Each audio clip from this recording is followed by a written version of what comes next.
이어서 남북 통일의 비전이 방송됩니다.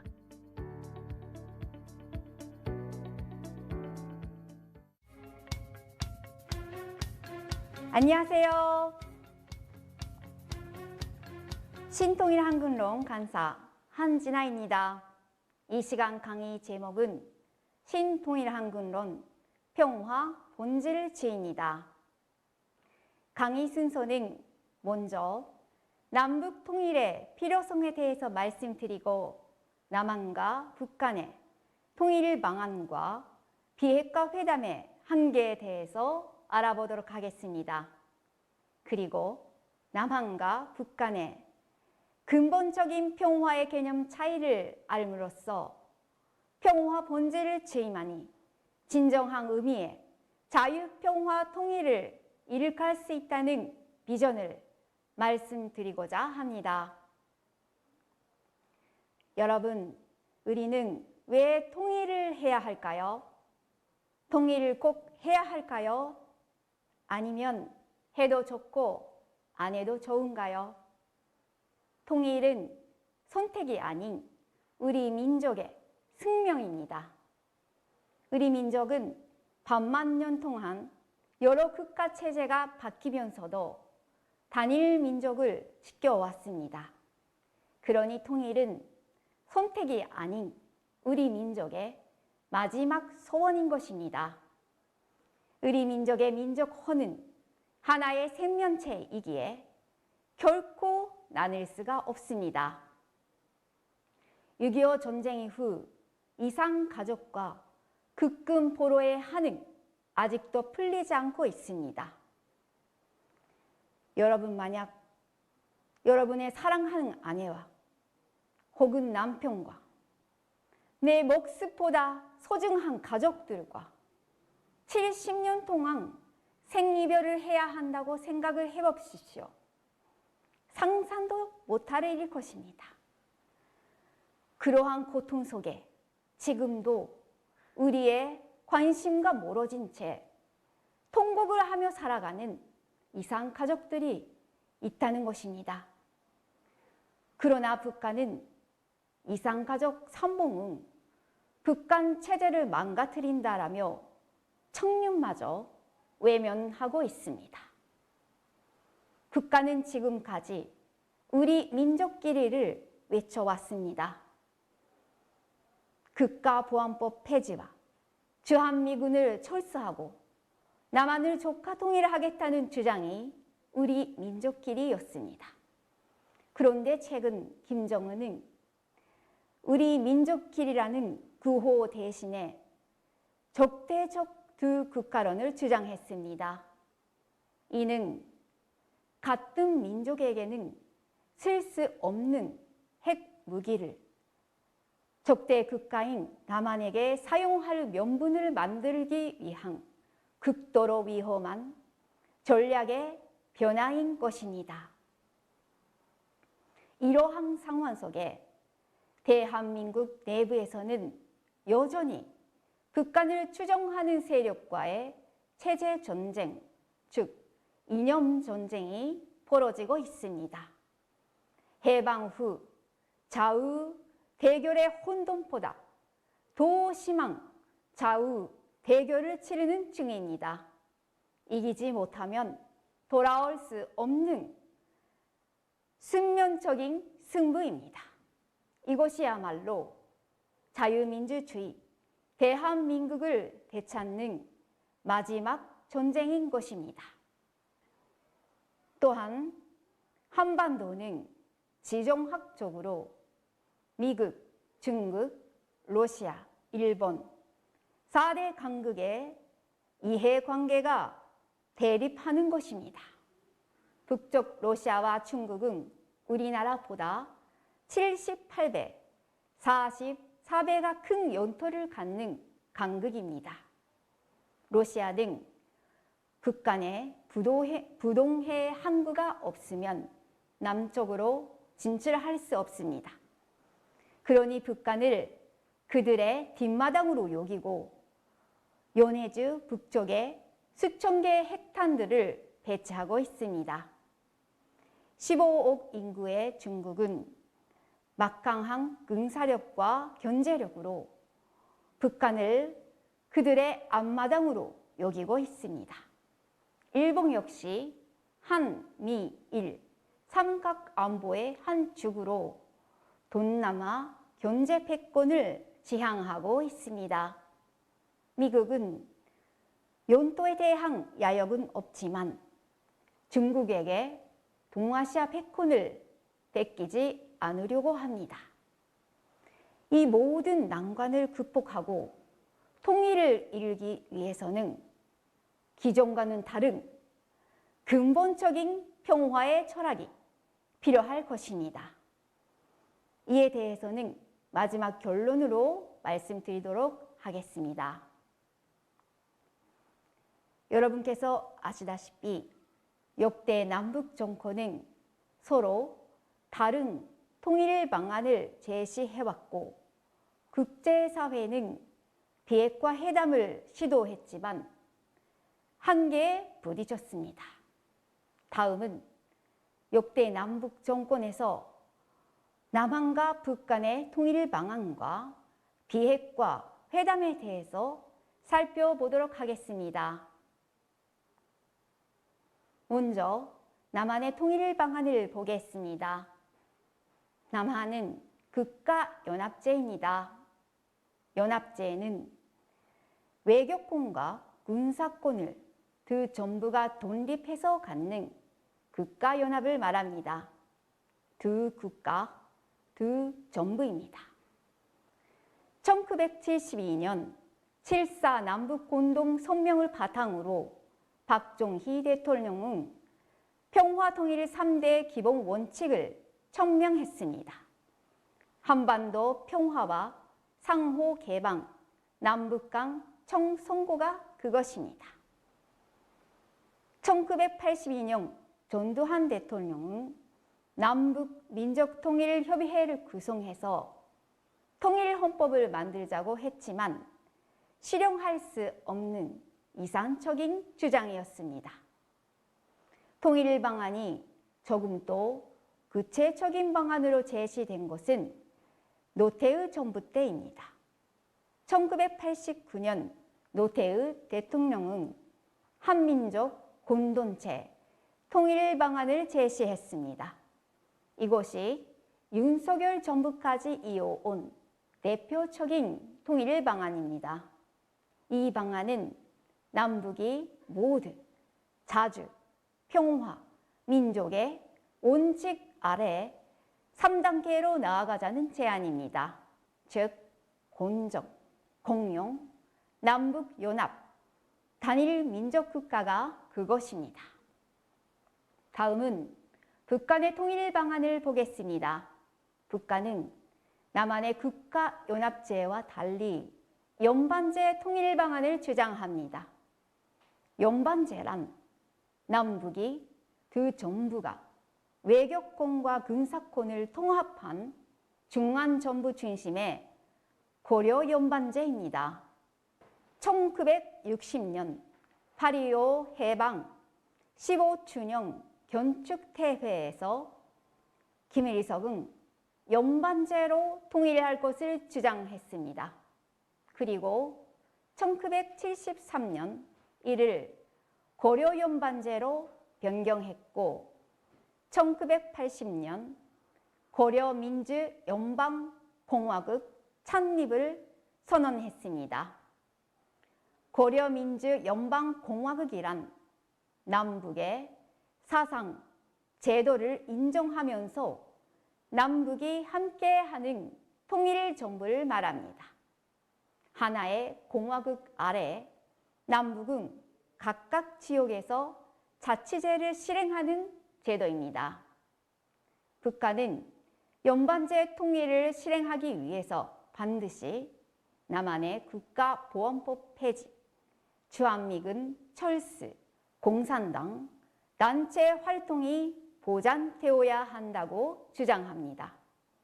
이러한 북한의 연반제 통일은 남한의 조카 통일을 숨기고 있다는 사실을 저희는 알아야 하겠습니다. 다음은 비핵화의 본질에 대해서 알아보도록 하겠습니다.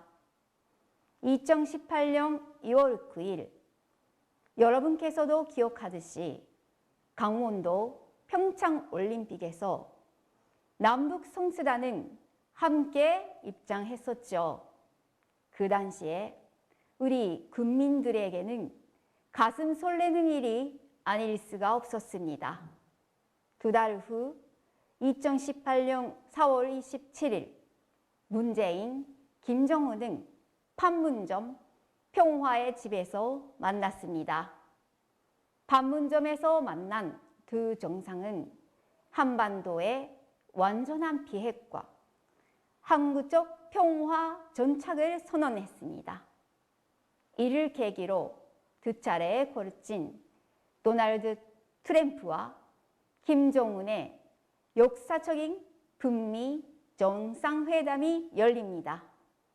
2018년 6월 16일 싱가포르 회담은 성사되었지만 2019년 2월 27일 베트남 하노이 회담은 결렬이 되었습니다. 그런데 2020년 6월 16일 김여정 지시로 남북 공동 연락사무소가 폭파되었습니다. 그 결과로 남북 회담 열린 이후부터 50년에 걸친 모든 회담과 협상이 수포로 돌아갔습니다. 왜 이렇게 된 걸까요? 최근 각종 평화 회담은 비핵화와 평화에 대한 본질을 극명하게 드러냈습니다. 여러분, 역사적인 북미 정상회담이 실패한 이유가 과연 무엇일까요? 그 이유는 비핵화에 대한 견해가 완전히 달랐기 때문입니다. 미국의 비핵화는 북한의 완전한 비핵화입니다. 즉, 완전하고 검증 가능하고 되돌릴 수 없는 비핵화입니다. 반면에 북한의 비핵화는 한반도 전체의 비핵화입니다. 즉, 주한미군 철수를 의미했습니다. 미국은 빅딜, 즉 모든 핵을 한꺼번에 폐기하려는 일괄 타결 방식을 내세웠고 북한은 스몰딜, 즉 일부만 폐기하고 큰 보상을 얻으려는 단계적 보상을 주장하고 있습니다. 이것은 시간을 벌기 위한 전술인 거죠. 여기서 주목해야 할 점은 한국 정부의 그 인업딜입니다. 이것은 빅딜과 스몰딜로 인한 파극을 피해서 협상을 중개하는 입장입니다. 한국 정부는 모든 핵을 한꺼번에 폐기하려는 일괄 타결식 빅딜을 현실성이 없다고 보았습니다. 그러나 한국 정부의 반식은 미국과 북한 모두가 받아들일 수 없는 반식이었던 것입니다. 이처럼 비핵화에 대한 근본적인 견해가 완전히 달랐기에 비핵화 회담은 결렬이 될 수밖에 없었던 것이었습니다. 여러분, 역대 정권이 추진했던 남북 평화 회담과 비핵화 회담이 항상 잘 안 된 이유가 무엇일까요? 근본적인 원인으로서 남과 북의 평화의 개념 차이를 알아보도록 하겠습니다. 먼저 북한의 평화적 개념을 알아보겠습니다. 북한의 물질적 가치인 유물론, 노동의 소외, 계급혁명을 외치는 공산주의에서 평화의 개념은 나올 수 있을까요? 투쟁을 강조하는 유물론에서 평화의 개념은 나올 수 없습니다. 그렇기 때문에 그들이 주장하는 평화는 위장 평화일 수밖에 없는 것입니다. 그 단적인 예가 1972년 7.4 남북공동 선언입니다. 남북평화회담 직후 김일성은 남조선을 해방하고 저국을 통일하기 전까지 우리에게 평화랑 있을 수 없다고 했습니다. 겉으로 평화회담에 임하면서 속으로 남조선의 해방을 말하는 위장 평화를 보여준 것이었습니다. 공산주의자들이 항상 위장성을 띠는 이유는 그들의 사상 자체가 평화와는 먼 증오와 파괴를 일삼는 철학이기 때문입니다. 이처럼 형상적 가치, 물질적 가치인 유물론에서는 어떤 평화 이념도 출현될 수 없습니다. 다음은 남한의 평화 개념을 알아보겠습니다. 남한의 평화의 개념은 무엇인가요? 남한은 미국, 북강, 러시아를 오가는 상대주의적 평화의 개념입니다. 평화회담을 다루는 역대 정권들도 평화의 본질에 대한 이해가 부족했습니다. 그들의 평화는 단순히 전쟁이 없는 평화를 유지하려는 서극적이고 불안정한 평화에 머물렀습니다. 북한의 위장 평화를 알지 못하고 그들의 선의에만 기대다 보니 결국은 비난을 받으며 위협만 당하는 결과를 낳았습니다. 이처럼 남과 북의 근본적인 평화의 개념이 완전히 달랐기에 1972년 남북평화회담 이후부터 50년 동안에 걸치는 모든 협상과 회담이 성사되지 못했던 것이었습니다. 다시 말해서 2020년 2월 16일 김여정 지시로 남북 공동 연락사무소가 폭파되고 말았던 것이었습니다. 그렇다면 여러분, 결론적으로 진정한 평화는 어디서 오는 걸까요? 앞서 말씀드린 기존과는 다른 근본적인 평화의 철학에서 답을 찾아야 할 것입니다. 대안으로 바로 평화 본질주의입니다. 이는 평화의 근원이 하나님께 있으며 원수를 미워하고 죽이는 것이 아니라 생명을 바쳐 원수를 사랑하고 살리는 것으로서 평화가 시작된다는 사상입니다. 평화 본질주의의 단적인 예가 문선면 한학자 천재님과 고르바초프와의 만남입니다. 소련 KGB는 정세계 반공운동의 배후인 문선면 천재님을 암살하려 했으나 실패했습니다. 이후 문 천재님의 사상을 연구하던 고르바초프는 그가 신념을 위해 홀로 살아온 평화주의자임을 알게 되었고 역사적인 만남이 성사되었던 것입니다. 문 천재님은 이 자리에서 고르바초프에게 소련이 살려면 하나님주의를 받아들이라고 공고했고 이를 받아들인 고르바초프는 종교의 자유를 허용했습니다. 이후 문 천재님이 사상교육을 시킨 소련의 3,000명 이상의 청년들이 반개혁 쿠데타에 저항했고 소련 공산주의 붕괴의 결정적인 계기가 되었습니다. 문 천재님은 자신을 암살하려던 고르바초프를 용서하셨습니다. 이 사랑이 고르바초프를 감동하게 한 것입니다. 이것이야말로 진정한 평화 본질주의입니다.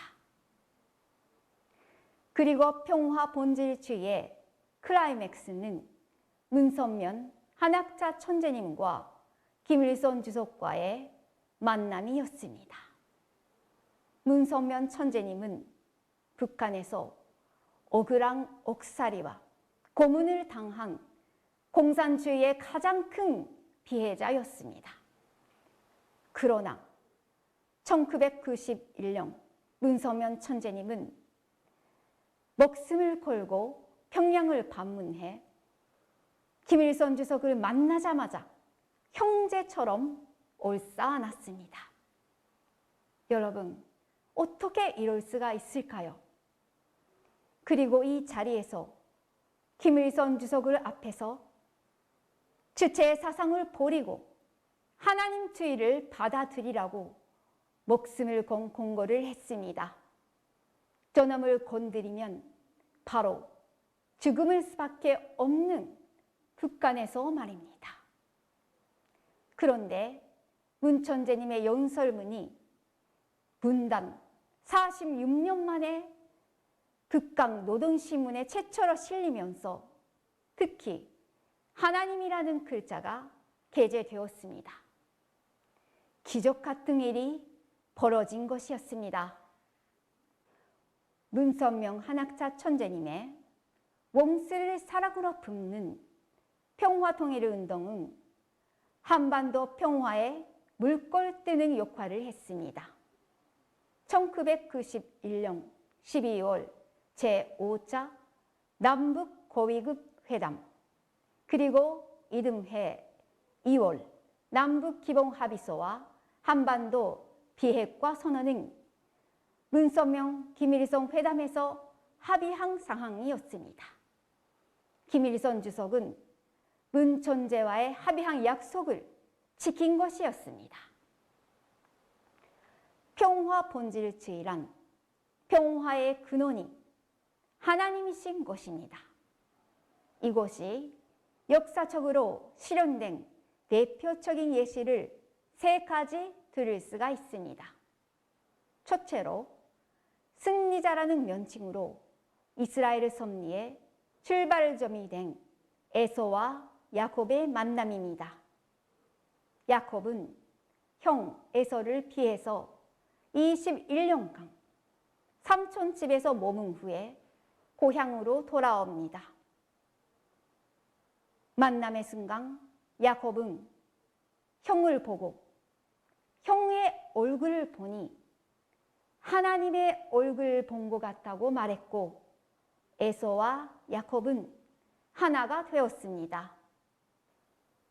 이 사건은 야곱이 개인적으로 약복강에서 이스라엘 호칭을 받은 후에 형제의 원수가 하나님의 사랑으로 하나 되었다 하여 가정적 평화 사상이라고 합니다.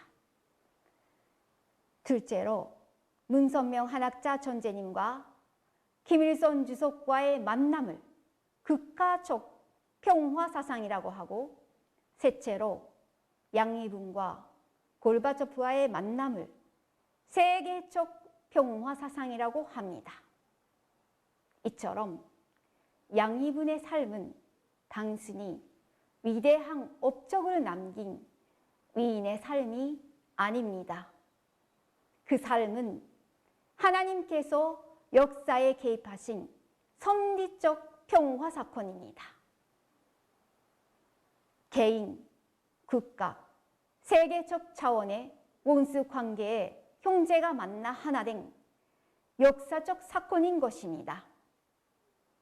이러한 양이분의 삶을 통해 일어난 평화운동이 평화 본질주의입니다.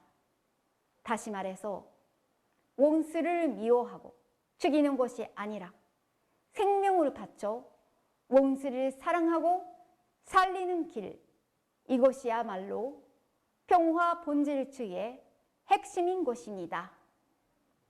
이처럼 평화 본질주의의 길, 즉 극한 동포를 이해하고 용서하고 진심으로 사랑으로 대하는 이 길만이 진정한 의미의 평화 통일의 문을 열 수 있다는 말씀을 드리면서 오늘 강의를 마치겠습니다.